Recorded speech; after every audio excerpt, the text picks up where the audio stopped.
Hi, and welcome to Meet the Artist. My name is Michael Frank, and I'm here for Nancy Hines Glazer, who I want to do a little shout out to because she is the one who started this Meet the Artist program, and it's been really a great show for many, many years.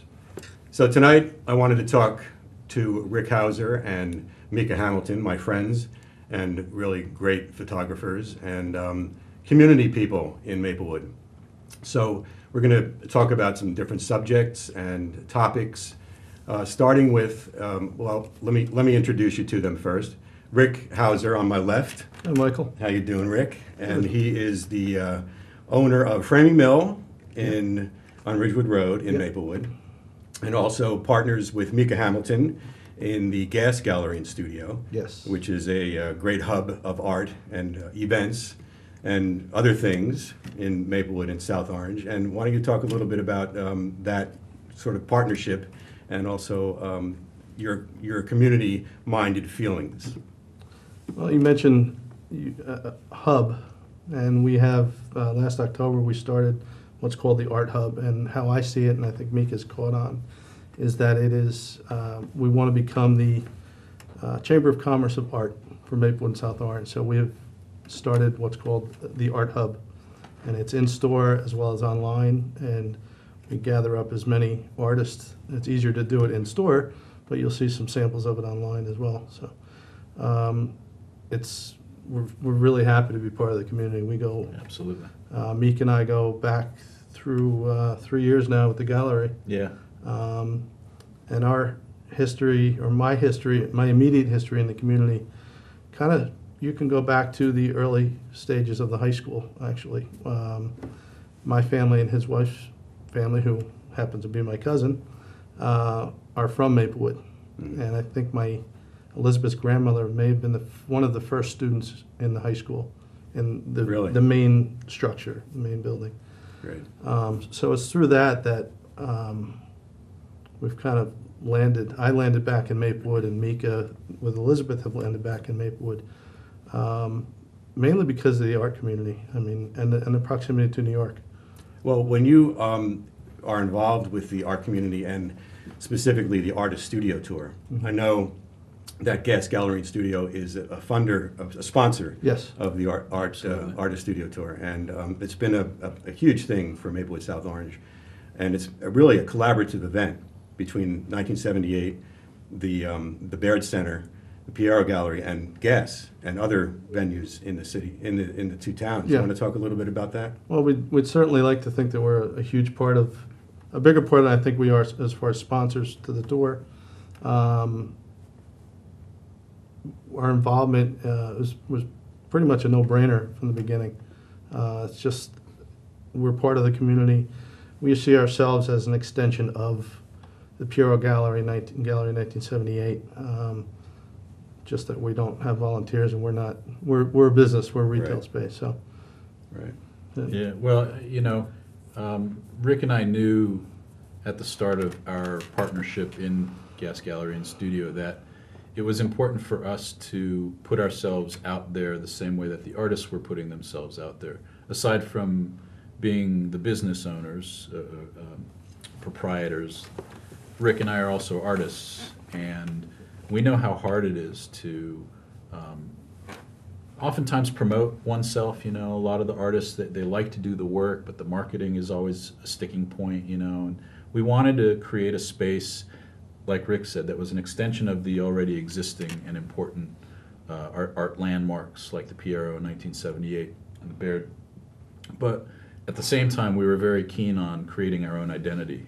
You know, we thought that it was important to create a little bit of separation so that people understood that the melting pot and large concentration of art and artists in this community, which is what gives this community its vitality, or at least contributes to the vitality, but also creates an extended community outside of those normal community connections.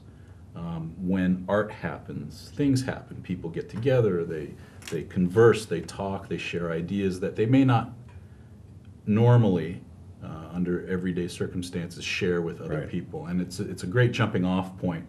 Rick and I have learned a lot about our own artistic desires, our own artistic visions, and about other people, about relationships between people, but between people and life, people and nature, all those various ideas that we often have in our own brains that we may not get a chance to communicate, but the art helps as a conduit to open those.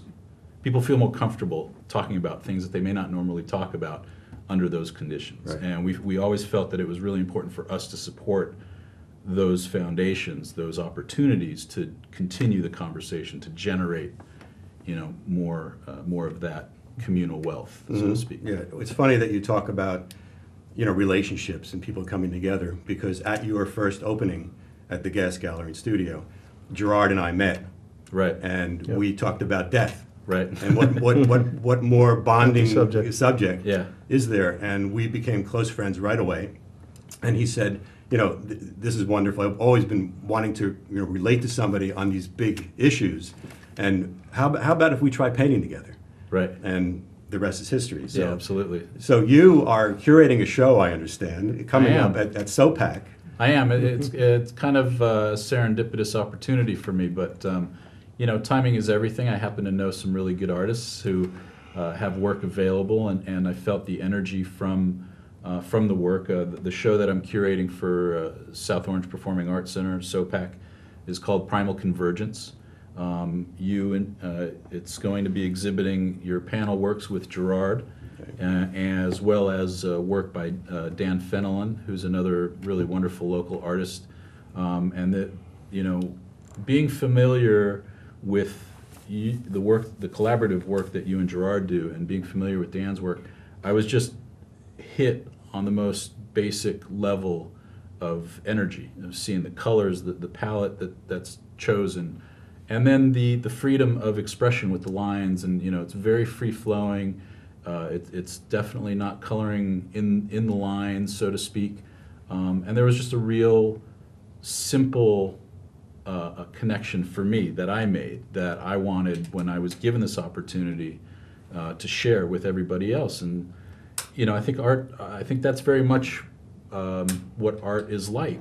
Everybody has their own taste. Not everybody likes the same stuff. You can look at the same thing and see two extremes of the same work. But again, that's what leads to those conversations. It's not always about finding an answer to something. It's just about generating that interest. Yeah, and the questions. And the let's see questions where are we all- go, yeah. right? And, one way or another, somehow you come to a point that both people can agree upon. Right. It's not my favorite, I don't like that color, but we meet here somewhere in the middle, so to There's some speak. kind of interest that is common to the experience of Yeah. looking at art and taking away from it something tangible that may not be descriptive. You may not be Absolutely. able to articulate it, but it's there. Yeah, it's there, and we all have those things about ourselves that we don't, those conversations within us that we don't know how to start Right. with somebody. And once you get started and you find that flow with somebody, so many things, so many connections can be made out of those realizations, those discoveries. And those are the moments that are, a lot of time that we don't pay attention to in our everyday life that are fleeting. But when the spotlight is on that moment, when it's on that work or that person, that's heightened, and that's really where wonderful connections can be made. As an example, Rick and I knew each other through family, but we both had bigger desire at the point that we were in 2009, 2010. We had bigger visions than we had opportunity at the time, and it was funny because when the space for where the gallery now exists was coming up for rent, Rick and I actually kind of caught each other peeking into the windows separately. He was looking for his purpose, I was looking for my purpose, but we happened to kind of do it on the same afternoon, and it was like, can we make this work? And it's been a leap of faith, and it's been a wonderful experience. It really has. Which leads to the question of how money sort of gets in the way or becomes an issue with, trying to sell art. And we all know that it's difficult to sell art anywhere, Yeah. especially in this sort of area where people, kind of, work in New York and come home and go to sleep. But the community of art is really wonderful. Talk a little bit about the community of sales. The community of sales. Well, I don't mean soupy sales. That's always a tough one to talk about because I think Meek and we're so passionate about art and the community and about helping nurture and being the catalyst for growth. And we see ourselves as the starting point for a lot of things, and we've helped a lot of little businesses launch and artists expand and explore, and I myself have expanded through that. But as far as making money and art, I don't think we're really necessarily focused on that. We are more focused on creating a great environment, a great event for people, and helping to support the arts. So it's a challenge. I mean, we have to pay the bills. Yeah. So. And speaking of paying the bills, we only have about a minute left, but we'll get back to this when we return after the break. What we're talking about is art, community, what it means to be an artist in a community, what it means to be a gallery owner in a community of a lot of artists. I think there's about, there's over 100 artists. I know there's about 75 on the studio tour, but when we try and get things going, there are people there, but there's no money. So we'll be right back after these words from our sponsors. Speaking of money.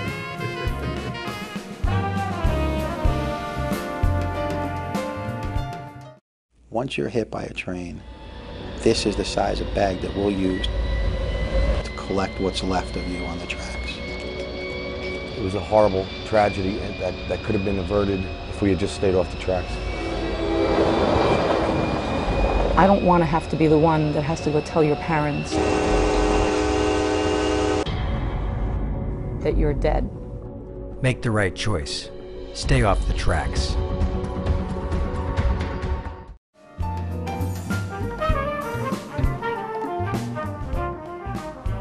Hi, we're back, and we're here with Rick Hauser and Mika Hamilton, two great artists in the Maplewood South Orange community. My name is Michael Frank, and I'm also a great artist in the Maplewood South Orange community. And I paint with Gerard Amselem, who couldn't be here with us tonight because he is at a Seder somewhere in New York City. But we wanted to continue our discussion on the relationship between commerce and art. Selling art is never an easy thing. It seems like you're either way up there, like in the Jeffrey Koons realm, or you're down at the bottom end, like Van Gogh was when he was alive. Rick, you were saying before we broke about how this takes on a sort of a new life, this idea of selling things and doing things that you have to do because you need to pay the rent. Right, it does. I think part of the problem is, especially with photography, is the internet, because we are now oversaturated with imagery.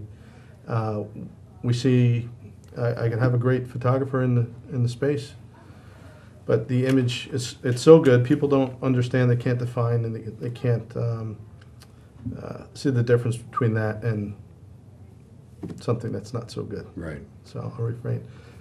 So the level of understanding is not there, and it's really hard to convey that, a darkroom print from a digital print, what's good, what's not. So it's a language that's new to a lot of people. Well, in the world of digital imagery and reproductions and things, I know, Mika, you developed the website for Gas, right, in the hub? Yeah. And Yes. that takes on sort of a life of its own in Absolutely. a way. And for this, going back to the studio tour for a second, for the studio tour, I know people can go online to the studio tour website, which is, you know the website offhand? StudioTourSoma.org. Soma Studio Tour? StudioTourSoma.org. And actually look at the work Yes. of the artists You get who a are on the little tour preview, and yeah. kind of pick and choose where you want to go because there's so many places to go. Right. Yeah. But can you talk a little bit about, Mika, about the idea of developing a website and then having that be kind of an outreach? Right. Well, in this modern age of technology, web presence has taken the place of the business card, and people feel that it's their right to have access to the internet for free, and there are a lot of issues surrounding that. But as far as building a brand and creating a presence, it was important for us to create a website, and it's always evolving. That's part of the beautiful thing about the web, the internet, is that it's always changing, it's always evolving. The learning curve for people who are new to it accelerates and gets shorter and shorter, and people just are kind of through osmosis and global knowledge know what the web is about. But it was important for us to do our best to create a website that was user-friendly, that was simple to view and operate, but focused on the artwork, as the gallery itself did. It was a way to showcase the artwork, the related events, the people that are involved in generating all that work, and advertising and all of that, promoting the events. So it's really straightforward, but we've tried to create a website that allows the viewer the access to view those previews. At the same time, there's a whole shopping cart feature and merchandising function to the website that we feel is important, that it gives the normal art viewer an opportunity to acquire a piece or an artwork that they like, but in a form that they're comfortable with. Mm-hmm. Sometimes a piece is too big for their space, sometimes the work is too expensive for their pocketbook. We are trying to create an atmosphere that people, A, are comfortable shopping in at their discretion, and don't feel pressured into anything they're not comfortable with, and also provide an extended window front for the artist to showcase their work. Mm-hmm. The website is always open, it's worldwide, anybody can go on there at any time, and we feel, the gallery has set hours, but we feel that we're doing justice to the artists and their work by giving them this platform. So we've developed independent programs. The Art Hub is a perfect example of that, where an artist can join our program in studio and have physical work there, but the work, the digitized forms of those works that are available on the internet, they can enter into that program separately. So they don't have to show at the gallery, but they can be involved in the online marketing part of it. And how do they access that? What's the website? The website is itisagas.com. You can find out all the information. You can get in touch with us through info@itisagas.com, our email address. Okay. And they can see our upcoming exhibits, see our past exhibits, events, promotions, calendars, all those things. Or they can just stop by the gallery. The address is 411 Ridgewood Road. That's right. Correct. Maplewood, New Jersey. I've been there many times. And Rick's a heck of a framer too. He is. There we go. Good framing. Thanks for well. that. He framed these pieces here. Well, let's talk about these pieces for a minute. Absolutely. That's a nice segue. Part of the reason that we're doing this show tonight is to talk a little bit about abstraction and how abstraction kind of gets into the artwork, and I know it gets into my work all Absolutely. the time. Beautiful work. I go for abstract expressionism like de Kooning and Basquiat. Just throwing the paint around is what I love to do. But you guys are photographers, and you have a definite vision of how you want to display that rectangle, what you want to put in there. So I just wanted you to talk a little bit about, I know you also take realistic photographs, and I know that you both try to make money off of your photography. Right. But when you're doing something creative, when you want to show people your vision, abstraction enters into it in a way, even if you're not thinking about it. So always, it's in this piece, composition. Rick, that you brought in, Yep. Can you talk a little bit about how that gets in there? Well, this is a significant piece for me because it's a transition. As you mentioned, I'm very detail oriented. I grew up, looking at Ansel Adams, and you could see the veins of a leaf on a tree, and that's kind of how I fashioned my photography and what I wanted it to be. And this is so transitional because I've gone from black and white film negatives to digital to an iPhone. And I don't know that I would have appreciated this as much now in my life after seeing you and Gerard create a piece in our gallery. The experience was pretty incredible for me because I really didn't have a significant amount of exposure to abstract and an understanding, a very good understanding of it until I saw it being created and the energy off of it. So, Well, thank you. so this being from an iPhone and for me very abstract, has kind of launched me into the next phase of my photography And what is this? art. What is this actually a photograph It's of? actually, it was taken in December. It's of ice in a little swampy area, and there's some areas you can see some leaves underlaying, but it's just the lines and the light and the lens and the film package in the phone that helped bounce some of the light. And It's a straight print. There's nothing. It's a straight print. Yeah, there's no So no photoshopping Photoshop, or anything at all. So. But Great. you might also want to pay attention to the material that the image is printed on. And it's a metallic paper, Yeah. correct? So there's an added element of translucence or the light that emits from it, where usually on a matte surface, the light's being drawn into the piece. It doesn't really reflect it back, and there's a really beautiful level of colors that kind of come back at you. The iridescence is what I'm trying to say. So this is actually a true abstraction. You're taking from nature, abstracting from nature, Yes. and turning it into something that nobody's really ever seen before. Right. But it's reality, Yeah. which is a really interesting thing because there's Absolutely. nothing more abstract than nature. You know? No, not at all. It was beautiful. It's perfect. So Mickey, you want to talk a little bit about your Sure. picture? My piece, as a commercial, I'm a photographer and graphic designer by day, and most all of my clients are asking for realism in the material that I present them. So for me, it's a departure, and it's fun to kind of take that break from the reality of the commerce of photography into an abstract, more fine art realm. This piece behind me started out as a dark photograph of a 4th of July fireworks display. And through my graphic design and being familiar with the computer, learning to use the machine to push pixels, as they say, to make a new piece out of something that's a realism. So taking the beauty of the plume of sparkles out of a firework, I put it through a small process, digital process, and actually inverted the picture to reorient the brain from recognizing what it might be if it were in its original position, which it, would be the other way around. So my play on the abstraction is to trick the brain into seeing something that it hasn't seen before.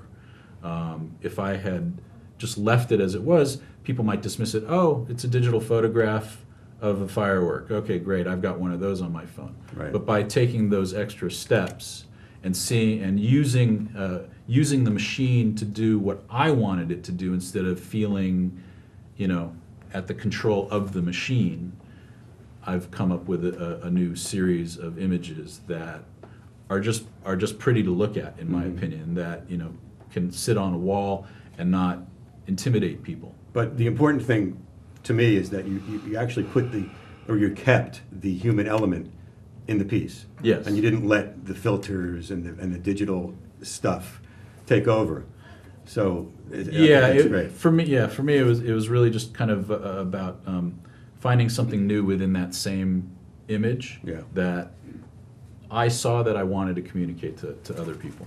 Okay, so we're running out of time here again. I know this goes really fast, and I wanted to bring back the studio tour, Yes. SOPAC, and just kind of plug Gas Gallery again and do the whole thing. For the Soma tour, Saturday, June 5th, June 2nd. June 2nd. Right. Sunday, June 2nd. First Sunday in First June. Sunday in June, right? 11 a.m. to 5 p.m.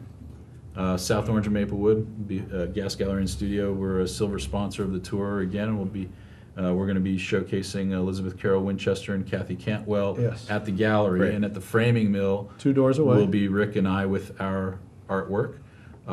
April 12th through July 31st at SOPAC is the Primal Convergence show with Michael Frank, Gerard Amsalem, and Dan Fenelon. Thank you. With an opening reception on Saturday April 20th from 6 to 8 p.m. and a closing reception on June 29th, another Saturday from 6 to 8 p.m. You get two. So everybody needs to write all That's this right. down. There's a lot and, going on. The summer is really yeah, active around it's, here. It's coming around Yeah. again. So we, it was great to talk with you, both of you, about art and business. Thanks for having us. It's And nice that it's SOPAC finally documented. Nice that it's finally documented, that's right. And SOPAC, by the way, is on the studio tour this year for the first time as a venue, and just so happens me and Gerard are going to be there, but that's beside the point. SOPAC is wonderful space and big atrium, and just can't wait to see our work and Dan Fenelon's work there. So thank you all for tuning in. I hope you enjoyed our little talk, and we will see you next time, if there is a next time.